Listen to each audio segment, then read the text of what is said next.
बहुत प्राचीन काल की बात है। एक समय पृथ्वी पर गौ हत्या और गौ अनादर बहुत बढ़ गया था। मनुष्य लोभ, लालच और अज्ञानता में डूबे हुए थे। गौ माता का महत्व भूल चुके थे। इससे धर्म को भारी हानि हो रही थी। पृथ्वी माँ पीड़ा से भर उठी और देवताओं के पास जाकर अपना दुख सुनाया। देवताओं ने ब्रह्मा जी से मार्ग पूछा और फिर सब भगवान शिव के पास कैलाश पर्वत पर पहुँचे। उन्होंने शिव जी से प्रार्थना की, हे महादेव, आप संहारक हैं लेकिन साथ ही करुणा और न्याय के प्रतीक भी हैं। पृथ्वी पर गौमाता का अपमान हो रहा है, कृपया इसका उपाय करें। भगवान शिव कुछ समय ध्यान में लीन हुए और फिर बोले, गौमाता पृथ्वी पर धर्म का मूल है। यदि मनुष्य इसका सम्मान नहीं करेगा तो उसे धर्म का नाश भोगना पड़ेगा। लेकिन मैं स्वयं एक दिन के लिए गाय बनकर पृथ्वी पर जाऊंगा और लोगों को अपने कर्मों का दर्पण दिखाऊंगा।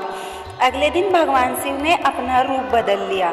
वे एक सुंदर कोमल सफ़ेद गाय के रूप में पृथ्वी पर अवतरित हुए। उन्होंने एक साधारण गांव चुना और वहीं एक किसान के घर के बाहर जाकर खड़े हो गई। किसान ने गाय को देखा और बिना सोचे समझे उसे अपने घर ले आया। उसने सोचा, यह तो कोई आवारा गाय है, दूध देगी तो लाभ ही लाभ होगा। लेकिन जैसे ही उसने गाय का दूध निकालना चाहा, गाय बैठ गई।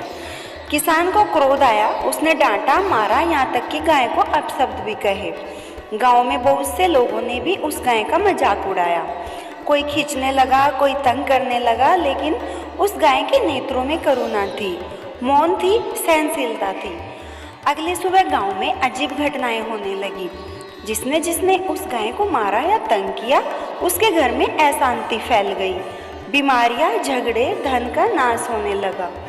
वहीं एक बूढ़ी महिला जो बहुत श्रद्धालु थी, उसने गाय को प्रणाम किया और बड़े ही प्रेम से चारा खिलाया। गाय ने आशीर्वाद स्वरूप उसे दूध भी दिया। तभी तेज प्रकाश के साथ भगवान शिव ने अपना दिव्य रूप प्रकट किया। गांव के लोग भयभीत हो गए। शिव जी ने कहा, मैं एक दिन के लिए गाय बना क्योंकि तुमने गौ माता को वस्तु समझ लिया, उसका सम्मान ही भूल गए। याद रखो, गौ सेवा में ही धर्म है। गौ हत्या से पाप का सागर जन्म लेता है। गांव के लोगों ने रोकर भगवान शिव से माफ़ी मांगी।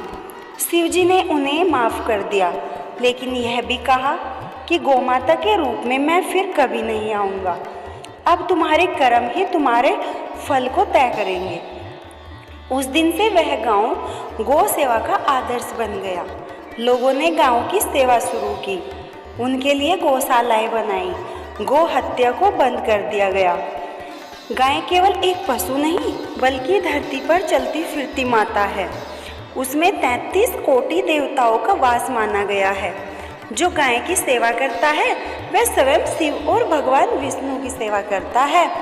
तो आप सब समझ गए, गाय माता की हमें सेवा करनी चाहिए।